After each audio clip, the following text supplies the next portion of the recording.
All right, we are back here catching up on some news in the sports world. Like, you got some storylines coming out.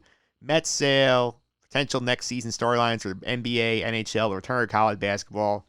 Time to bring in the guy who helps you catch up on all these things, our legal correspondent, Phil Fraietta. Phil, welcome back. How are you? I'm doing well, Mike. Thanks for having me back. How are you doing? Doing pretty good. I'm happy to say since the last time we've talked, I feel that Major League Baseball has made it through the season. We did get to the postseason. Very happy about that. Yeah, well, I don't know if you were happy watching the Mets this year, but at least you got a season. I did get a season. I'm getting a new owner, which I'll get to in a minute. But since I have you here, I will put it out on the record on the podcast that we did the over unders before the season, and I did end up pulling out the win here on this one. There are two. We each have one on the ledger. It's still undecided, but as of right now, I'm 3-2. You are 1-4, so I've already clinched the victory in the over unders. Yeah. Well, we said they were going to be tough. 1-4 is bad, though. I'm not happy about that. Yeah, the one you got was the Toronto Blue Jays over 27.5. That's been correct. You still have a shot at the Brewers, although they have to run the table here. The ones I got right, I had two unders right. The Red Sox under 30.5, the Nationals under 33.5. I had the Twins over 34.5. Those are the ones I got correct. Yeah, the one that I think I got the most wrong was the San Francisco Giants. I'm stunned that they're playing 500 ball. The Marlins too also has been one that's also been surprising. Yeah, well, this is why baseball can't be 60 games, though. Those are two teams that I don't think over a 162 game schedule uh, would be competitive. To be fair, also, if this is a normal 5-team playoff, not 8, these teams would be afterthoughts. Yeah, that's true too. All right, let's go. Let's start with the baseball since we're ready here. Obviously, I'm a Met fan. I'm excited that Steve Cohen is getting the team. As I mentioned on the podcast last week, Sandy Alderson going to be the new president of baseball operations once Steve Cohen takes over. Right now, the only thing we're waiting on is approval from the other owners. Do you think that he's gonna have any issues here? You think we're gotten so far down the road? It's just a formality at this point. I think it's a formality at this point. I've said that on your podcast before. I think that the other owners know how important Steve Cohen is, how important it is to get the Mets back to relevancy and to acting like they're a New York team. Steve Cohen can do that. My understanding is that Jerry Reinsdorf of the White Sox has a problem with Steve Cohen and brought it up in the past. But other than that, I can't imagine it. And I think he only needs, like 22 or 23 votes? He doesn't even need all. No, he needs 23 out of 30, and one of them comes from the Wilpon, so it's another 22. Yeah, so I don't think it'll be a problem. Even if Reinsdorf holds out, I think everybody else is going to vote yes because they know that it's important to get the Mets. The Mets are a New York team, and it's time that they start acting like it. Steve Cohen they're certainly going to act like it. Yeah, I think the other thing that's important here to realize with this organization that the Wilpons, the way they ran this franchise, okay, this is made with the SNY things, that this team is in so much debt and is so leveraged financially that you have a guy who's basically willing to wave a magic wand and fix all the problems. Where if you take the A-Rod bid, they're gonna have to end up basically borrowing every last dollar to buy the team. They have about $500 million of debt in their offer taken out, so it's been about a 1.8 price on the market hand. And you have to worry about them being able to afford players that they had. So I think this is a no-brainer if you're a baseball owner. Yeah, otherwise you're going to end up like what happened with Derek Jeter with the Marlins. So they clean house and they're running basically on no payroll until they can fix the financial situation. So Cohen's the right guy for this. I think he's going to get approved without much of a hiccup. And I also think it helps that he's already committed to naming Sandy Alderson as team president. I think that helps tell some of the other owners that, look, I'm bringing in a baseball guy. I'm not going to be, the Mark Cuban or the Jerry Jones and try and do it by myself. I'm bringing in somebody who knows what he's doing. Yeah, I think Sandy Alderson also helps perspective because he's respected around the league, and he'll also be a guy you can sell and say, hey, look, I'm not going to overspend. Sandy's not going to go throw every last dollar around. He'll be smart as money, but he's not going to go spend $150 million on every free agent that's out there. Yeah, I think this is a formality. I think he's going to get it, if not unanimous, then close to it. Yeah, the other interesting part about this is that obviously this is something that's been expected but wasn't officially like announced. But rumors have come out the last couple of days that once the sale is approved and Cohen owns the Mets, he'll have a 30-day window to purchase SNY. Right now, the network is valued at $1 billion, and amazingly, 850 million of that is debt. So it just goes to show you how much money the Wilpons were shuffling around to try and keep the Mets profitable in some way and failing miserably at it. Yeah, that surprised me how much debt was in SNY, but SNY obviously has a lot of potential, and if I were Steve Cohen, I'd try and make that deal, especially if he thinks he's going to be putting a competitive product out there on the field, then SNY's ratings are going to go up. Yeah, because as people are well aware of SNY, obviously the regional networks, they do well and the team does well. And SNY has a very good deal with the Mets for the rights. They don't pay a lot to the rights because obviously it's a sweetheart deal brokered by the Wilpons, but this is a network that, like, if you get them like a winter team, if you get them like one of the hockey teams, if you can get like the Devils or the Islanders off of MSG Plus and bring them on there, your rights values also skyrocket. Yeah, definitely. I think the Islanders are a clear target, given how competitive they are, and I think that the Guest Network's probably happy about that. On the flip side, they're going to get the Brooklyn Nets next year with Kyrie and Durant, and that should help them for the Yankee offseason. Yeah, let's go. It's a little more on the field now with the baseball. Obviously, we got through the season. I think we're a little bit surprised we made here, considering the rough start we had. But we do have the playoff bubble coming. Like after the wild card round, after they play those 4 3-game series next week, then this week, and then they go to the bubble sites down in Texas, down in California. What do you think about this playoff bubble that we have set up here? That I've said on the podcast that we both said that it was the only feasible way to do the playoffs, so I'm happy that they set it up. I was surprised when I saw Texas, but now I understand they're going to actually have some fans at the games for the NLCS and the World Series. That's the plan, so that's why they picked Texas. But I think it's the only feasible way to do it because, like we said, you can't have a situation where you're canceling playoff games, especially with this no off day playoff format. So the bubble's the right way to do this. I'm glad that they got around and they did it with the bubble, and I think we're going to have a champion. Yeah, we are going to have a champion. The big story for me, though, I think obviously we're going to have this thing. The little bit of money they get from whatever fans they allow in Texas is going to help a little bit, but like I think when you get to the offseason, you get to free agency, like I think the market is going to crater this year just because so many teams lost money. The Cubs alone basically said they lost $150-200 million just on revenue from fans alone. So, like, you would think if you're a free this winter, you're terrified about what kind of market you're going to be facing.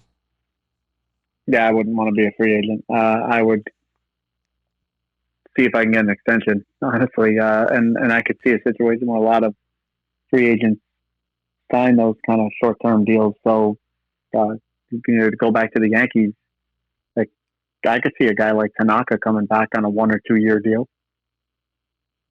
I think the qualifying offer is also in play for a lot of guys too, because if somebody gives it to you, you might as well just sign it and hope that the economy improves by the time you hit the market again. Yeah, sure. I could see that too. So that makes sense to me, and I think that probably influenced some of these guys who did sign extensions, like Mookie Betts. Yeah, I think the thing that's going to save some of these guys, like, obviously a lot of guys are going to say, like, why don't you wait and see what happens to the Mets, see what Cohen wants to do when he gets in there. I don't think it's going to help as much as people think it will. I think it helps JT Realmuto's market because obviously he's a catcher and has needed a catcher. It helps some of the starting pitchers, but it's not like Steve Cohen's going to be throwing around all of his weight the first year he gets the team. No, and I mean, the Mets, it's not like the Mets don't have players. They have established players at a lot of positions. So, yeah, you're right. They have an opening at catcher. They could use a third baseman. But they don't have a ton of openings. You're not gonna, they're not gonna replace Alonso. Obviously, you're not gonna replace Conforto. So I don't think any free agent could say, "Well, Steve Cohen's gonna pay me, so I'm okay." Yeah, I also think it's interesting to see what happens to them next season. Obviously, next year is very important for them because the last year before the CBA, and we're still in limbo as a country with the coronavirus thing. Their vaccines reportedly coming close to being through their phase 3 trials, and even once they get approved, it's going to take a while to give it out to the public. MLB right now has basically said we're playing on a regular schedule next year, which is spring training in February. Season starts early April. I think it could be a while though. But I think maybe you'll start out like if the vaccine's being distributed, start out in some markets with capacity limits. Like okay, you can have 30% of your fans at Citi Field on opening day, and then maybe by the end of the summer you'll have full crowd. They're still gonna take a hit next season. Yeah, so that's going to be interesting because they're going to be in a spot where, like you said, some states are going to let them, like Texas and Florida, they'll have fans in those fans, but not that the Florida baseball teams draw any fans anyway, but they'll be allowed to have fans at least. But other states like New York, if they are, it's going to be a very, very limited capacity. So I don't know how the league's going to work on that. Maybe they'll do some sort of a revenue sharing thing just for a year where they're going to share gate revenue. But I think that they really have an interest in getting a full season in, both the players union and the league, especially given the upcoming CBA battle that we're going to have. Yeah, I think getting the full season is one thing, but like you still gonna have revenue losses in this case because like I don't see California going full capacity until the vaccine's safely distributed either. So like that's like 5 teams you're looking at in just one state. Yeah, there's going to be some sort of a hit on the gate revenue, no doubt. But some revenue is better than no revenue. So they're going to do the best they can. Yeah, this is true. And also, I want your take on, you mentioned Florida. Governor Ron DeSantis down there, like big fan, like you're a big fan of his. I know today we're recording this on Friday, September 25th. He announced that basically the whole state of Florida is open for business. Any business is open for whatever they want. There's no more fines for not wearing masks. It feels like this is a very stupid idea. This is something that you keep an eye on, considering that you have a lot of college teams down there. You have the Super Bowl going down there in February. Any reaction to what DeSantis just did? Yeah, I mean, I've said it before. I'll say it again. That guy's a moron. He is presiding over the state that is now leading in the daily death tolls for COVID, but just doesn't seem to care. I don't know what he's trying to do. I don't know if he's trying to kill off the elderly population, but whatever he's trying to do, to me, it's stupid. And what you left out there was he not only lifted all these restrictions, he restricted the ability of the local governments to even regulate it themselves. So what had been happening in Florida, and I think part of the reason why it wasn't a complete nightmare, was that even if DeSantis wasn't doing anything about it, Miami-Dade County was, and Lee County was, and so on and so forth. Now they're not even allowed, subject to very strict restrictions. So I don't know what he's doing. I imagine the NFL's happy about it, because if they can get a regular Super Bowl with Super Bowl week and all that, that's good for them. But it seems irresponsible.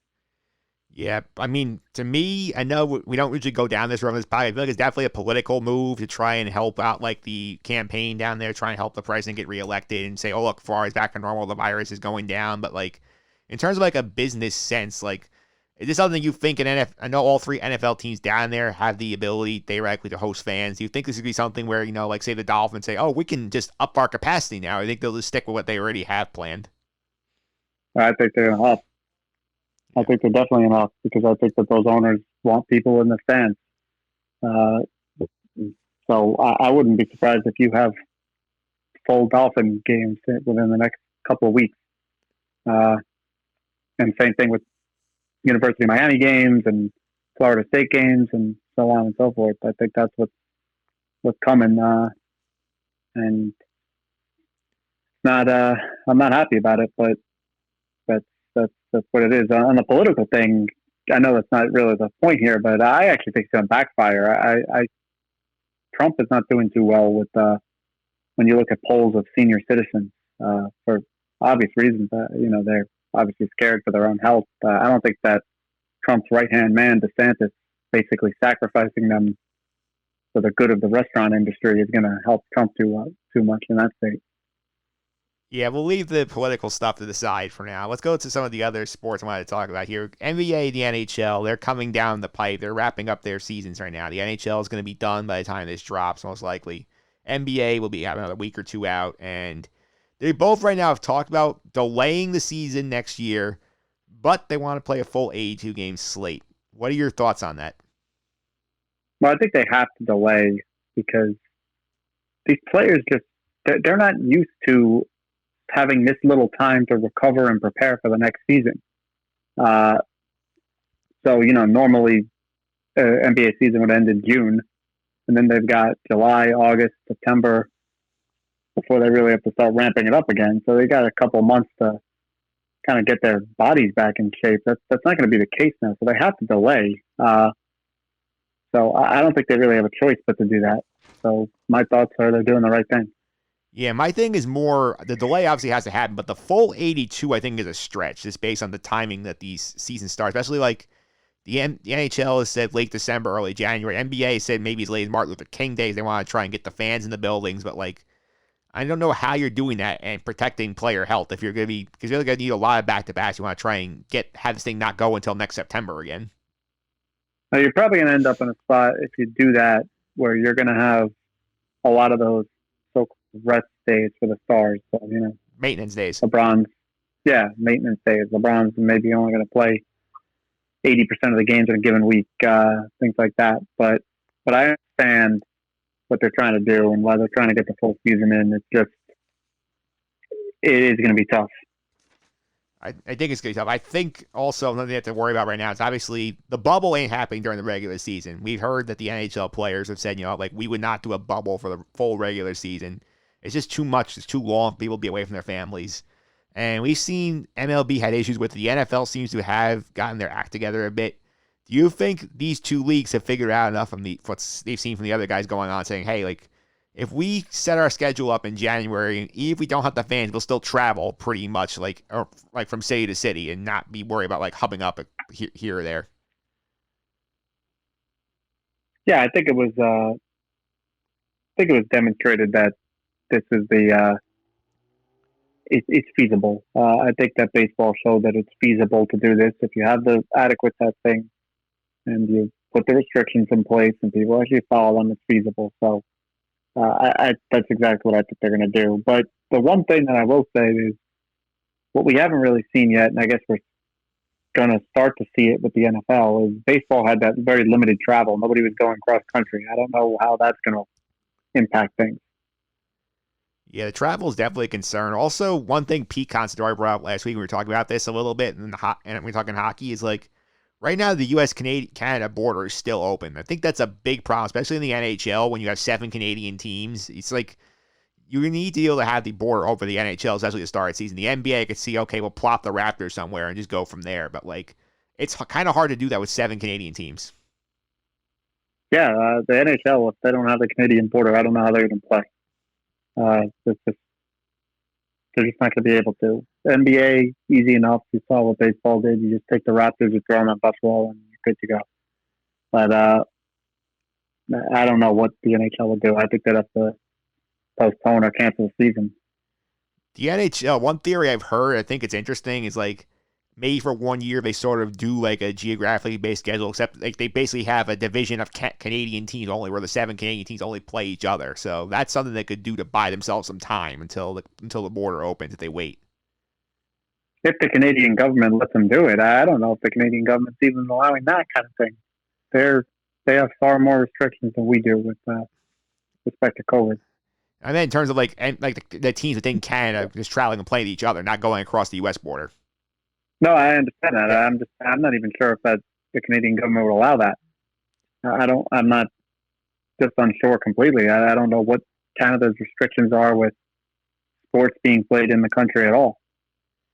Yeah, that's going to be a mess. And obviously, it all depends on our numbers going down for the border to be open. But one other thing the NHL has specifically an issue is like the Winter Classic, as Pete pointed out last week. Like, this is something, like, I know it's a big deal for the TV to get, like, the big outdoor game to start the calendar year, but, like, I don't know how you do this if you can only have, like, 10% of the people in the building. It's not really the same thing. I could see them just saying, sorry, Minnesota, we'll push this back a couple of years so you guys can all bring the people there.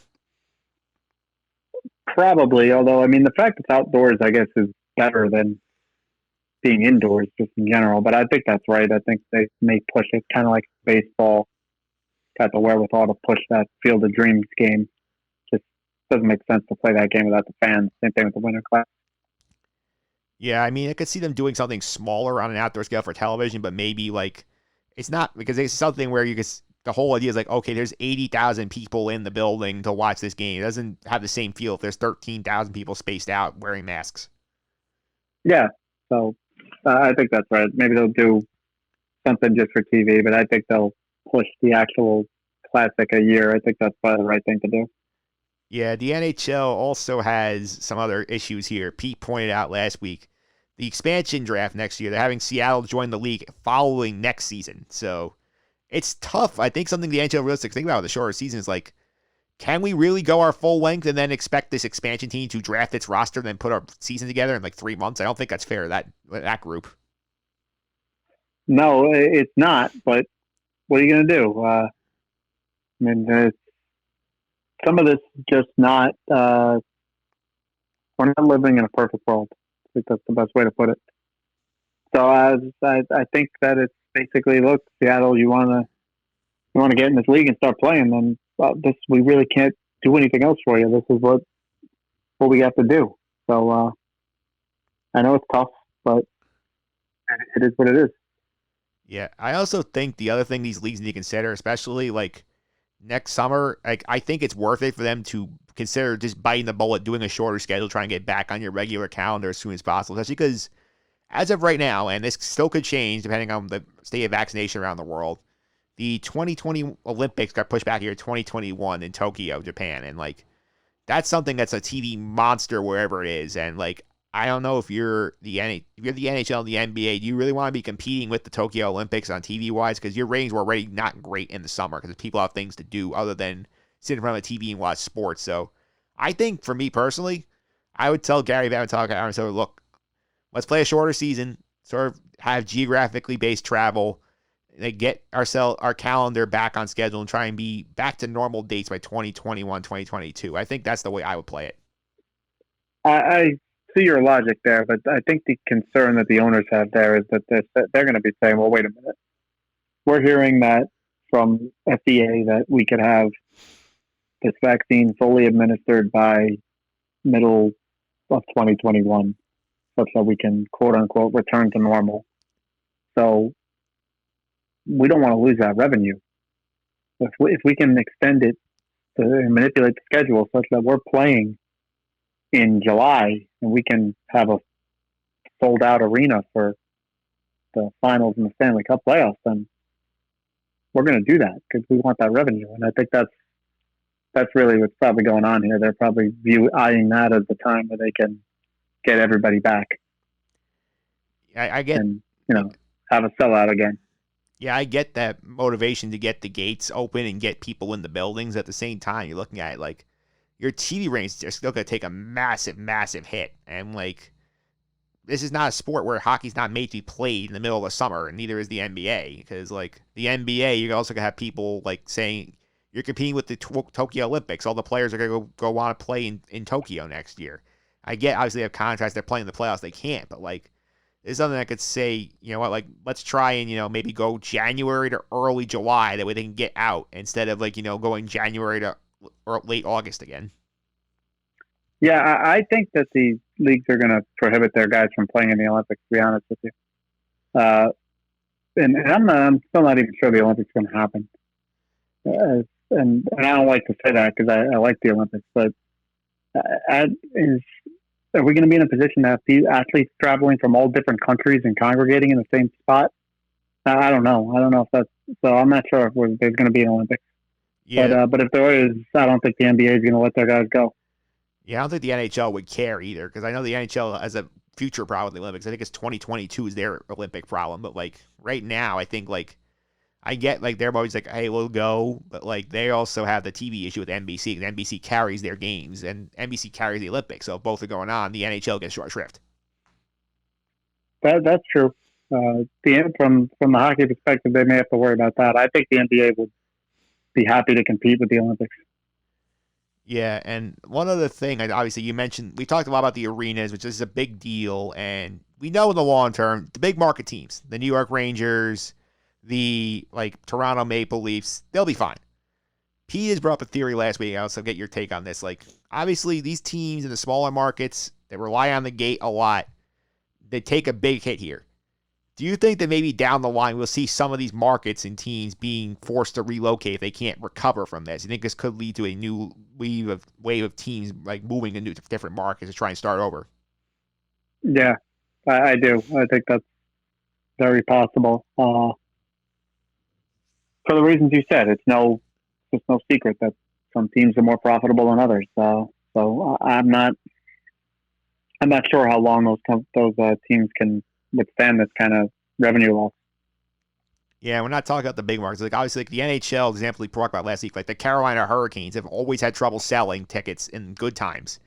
Now they've taken their revenue down to like basically zilch on the ticket market, and then if they can't recover this in 4 or 5 years, maybe they're going to Quebec City or something. That's always possible. That's yeah, I agree. There's really not much else to say. I agree. Yeah, I think that teams like that are going to have a very, very hard time. Yeah, I think they are, and like I think honestly, I think the thing I'd be fascinated with discussions, obviously the calendar, because I think it's if they're going to insist on stretching out, it's going to take them a few years to get back on their usual calendar. I don't think there's motivation long term to switch to this while based on the ratings. I just think it's a matter of trying to balance between okay, how long do we want to wait to get the fans in the arenas and recoup some of the money that way versus let's get back on our TV schedule because the TV ratings are hurting. It's like you have to rob Peter, pay Paul. I think they might be willing to sacrifice the TV to help the in-stadium experience a little bit. Yeah, I think that's probably right. I mean, they gotta get gate revenues again. Professional sports are built. Yeah, the TV is a big part, no doubt, but so is the gate, and they've got to figure out a way to start getting the gate back once it's safe to do so, and they're in a rush to do it. Yeah, I think this is something that's also been an interesting point we learned from this whole experience that for a while they have this theory about fans, like you're not gonna have fans in arenas anymore. It's all gonna be on television, and it's all gonna be about like getting 3D experiences. This has showed us the fan model is not going anywhere. There are going to be fans in stadiums for a long time. And I think, obviously, it might help you get bang for your buck if you're a fan going in a couple of years, you feel comfortable going because they're going to have to drop prices, get people, entice people back into the stadiums, into the arenas for a bit. So I think if you were a ticket-going fan, once you get vaccinated, you feel comfortable going, you will have bargain opportunities being presented to you. Yeah, that theory that the in-person sporting event was going to die has been proven wrong. I think people are going to flock back to the ballparks and arenas once it's safe. So from that standpoint, the league's probably happy about that they're going to get fans back in seats, and that's what I think is going to happen. And what else is probably going to help is you're going to have a lot of people in these new flexible or remote type work schedules. So that should allow them to probably get to more games, more of those Tuesday night games against the Baltimore Orioles. You may have some more fans there. Yeah, because now you don't have to worry about, I have to be at the office by 8 o'clock because I can't go to the game then. It's like, I can go to the game. I just wake up at 7:30, take a shower, and I'm ready to go to my virtual work. Yep. So I think that may actually bode well for them too. But we'll see. But certainly, I agree that you're not at a position where people are going to stop going to sports games because they want to watch it on TV. That's not happening. Yeah, it's not. And the last one I want to go to today is obviously a sport that's coming back soon, which I think a lot of people are going to start watching because once the MLB playoffs end, you're not going to have any nightly sports for a bit. College basketball is coming back at the end of November. I think it's going to be a very welcome sight for people who are basically, because football only plays on the weekend, so you're going to have like nothing other than college basketball for a solid month and a half, maybe more. I think, obviously, the plans are announced. The start date is November 25th. They recommend a minimum of 4 non-conference games. The NCAA did. You have to play at least 13 games to get into the tournament. One of the interesting idea here is that the bubble, the NBA made popular. Obviously, the college team's not going to do it for full seasons, but some of these event organizers, like the multi-team events, like the Champions Classic, all of ESPN's many multi-events, like the Jimmy V Classic, preseason NIT. Well, they talk about putting these teams into bubbles. So, ESPN's bringing their events to the NBA bubble down in Orlando to, sort of take advantage of that setup they have there. opportunity here to bring teams into controlled environments, let them play a lot of games, potentially non-conference, not having to travel as much. Otherwise, I think the trials will be very regional. What do you think about that idea? I'm not sure I completely understand. How do you set up a bubble with college kids? Don't they have to go to class? Well, the classes, Or is the idea that this is going to be done over winter break? well, they basically what's happening here is Kevin Willard from Seton Hall has pointed out this is sort of the golden window period where where a lot of these colleges, remember, moved up their classes to finish up the semester by Thanksgiving to avoid bringing their students back after the second wave. So a lot of these kids are not going to have class in at least the non-conference portion of the schedule. Got it. Okay. So then yeah, I think that. Look, my opinion on college sports being played during this is I've aired it out on your podcast before. I don't think it's right. I don't think they should be played because these are not compensated athletes. These are student athletes. And like I said, if the rest of the student body is under restrictions so much as to, as I'm sure you've seen, people have been expelled from school for violating social distancing rules, then I don't understand why student athletes are treated differently. Now, that's a different story. But if they are going to play, then I think that bubble concept does make a lot of sense to do that with some of those Jimmy V Classics and those types of, I guess tournaments is the right word. Yeah, that's true. The NCAA today, again, they've released guidance that they want athletes to be tested 3 times a week. They can't be tested on consecutive days. And the rapid test here, we've seen this in college football. It's why one of the things the Big Ten was citing why they came back. Now, every league that canceled football, basically reverse course, is not playing football. So the rapid test, I feel like, has been a game changer for college sports. Yeah, it certainly helps. But again, you end up in a strange position where, why are we using rapid tests on college athletes? Aren't there other people who we could be using that on? We're not using them on the students. We're using them on just the student athletes. It's a little. I think it creates some complications, but as far as the feasibility and logistics of playing, yeah, the rapid test is a game changer. It definitely is, and they do appear to be planning to take advantage of the golden window that I mentioned before that Kevin Willard, Seton Hall has brought up. The idea that and I've been a part of this. I've worked at Iona College during the winter breaks, and when the students are gone, it's basically a bubble on your campus where it's just your athletes are there with your coaches. So that's like a golden window for college basketball to play a lot of their schedule where the students are there. I mean, the students are not there. The athletes are there. The coaches are there. You can keep them sort of coordinated on their campus and sort of play these games. A lot of them. I think the MAC is planning to play about about a significant portion of their conference schedule while students are off campus. So that's a golden window. I think college basketball would be foolish not to take advantage of if they were insisting on playing games. I didn't put 2 and 2 together until you just said it, but yeah, that works out actually perfectly. The campuses themselves become isolated, like you said. So that's probably the best way to do it. And you could probably get a fair number of games in if you do it that way. So look, and to backtrack, I think that there was a misconception early on that, hey, it's not going to be feasible because everybody's going to be sick. And I think the testing has rendered it such that that's not the case. It is feasible. It comes down to, is it the right thing to do? Because as we've seen, no matter how good your protocols are and how stringent your tests are, people are going to come up positive, and you're going to spread it in your community, especially with college sports.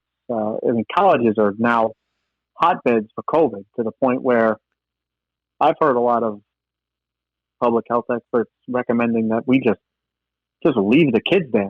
Don't send them home because they're just going to spread the virus. So I think that's really the key. Is it feasible to play? Yeah. Is it the right thing to do? I don't know. But this window, as you call it, golden window, makes it really, really helps. I think it makes it even more feasible, and probably it certainly makes it a lot safer, and that you're not going to have student athletes transmitting the virus to the kid who they have to sit next to in history class. Yeah, that's true. And obviously, the last thing I want to touch on here at the college is obviously the NCAA tournament, which they're going to run. We know this because financially, the NCAA has to run it. Otherwise, the whole financial model of college sports collapses on itself. So it's going to happen. I have to think, like we've seen with all the other postseasons, I think they're going to turn like these regional sites into like basically like glorified bubbles, I think, once they get to March, because I don't think we're going to have enough vaccine rolled out yet where we can safely bring in all the fans into the buildings and whatnot. I think you're going to see what is sort of happening with baseball right now. It's easy to say, okay, you're going to this site for the first round. You're going from your hotel to your arena and back. You're not doing any trips around the city. I think that's the easiest way to do it. I think once it gets to that point, the NCAA handling testing at that point, because once it gets to postseason, the NCAA runs it.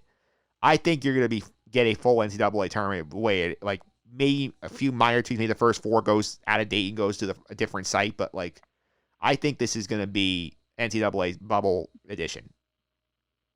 I agree, and I think that there's a decent chance they're going to expand the tournament too. For the reason that you just said, revenue. They need the revenue, kind of, more games the better, I guess. So I agree. I think that will serve as a bubble, and I think we may see an expanded tournament of 96 or even 128. I could see that point. I was thinking about it, but the counter I make is obviously it's logistically a nightmare normally to play that many teams around the country in these places. And like you're trying to do that in the middle of a pandemic, I think it's asking a lot. I think they may be stretched just to fill out the field as it is. Maybe I think that's the kind of thing that they're gonna kind of decide on the fly. Probably see how they're doing, see how we're doing with the virus and the vaccine. And go from there. But, the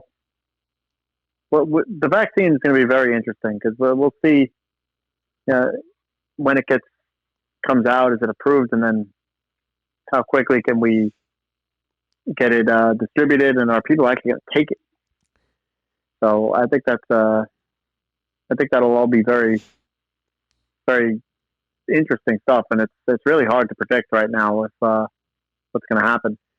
Yeah, this is something I think I point directly to the president's efforts to just downplay the virus, and this is sort of going to be a big problem, I think, down the line, because you have a lot of people out there who are not going to trust the scientists because they're going to feel that the White House is pressuring them to get this vaccine out and make sure that there's something out there. They're not going to believe that the scientists say it's safe. I think that's going to be a future problem we're going to have because of all this not taking the virus seriously, and we have to get back to normal. Somebody might look at this thing and say, you know what, like, I don't trust that the vaccine's actually safe. I'm just gonna say the president wants them to get this vaccine out so he can boost his chance of being elected. Well, I don't know if you saw, but this week actually a poll came out, and I think it was about 50% of people said that they'd take the vaccine.